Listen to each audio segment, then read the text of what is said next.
Tahimik na gabi, malinaw na puso. Sa pagtatapos ng araw, hindi lahat ng tanong masasagot, pero isang bagay ang sigurado. Hindi ka pinabayaan ng Diyos sa bawat sandali.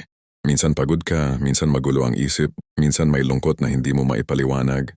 Pero sa gitna ng lahat, God is gently reminding you, anak, pahinga ka muna. Ako na bahala. Hindi mo kailangang ayusin lahat ngayong gabi. Hindi mo kailangang pilitin ang sarili mong maging okay agad. Ang kailangan mo lang magtiwala. Let go of the worries. Release the pain. Surrender the things you can't control. Because even while you sleep, God is working. Prayer, short.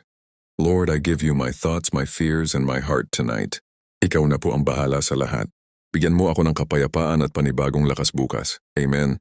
Good evening. Rest well. Bukas ulit lalaban ka, but this time mas magaan na ang puso mo. Amen. Ang iyong lingkod, Brochito Channel.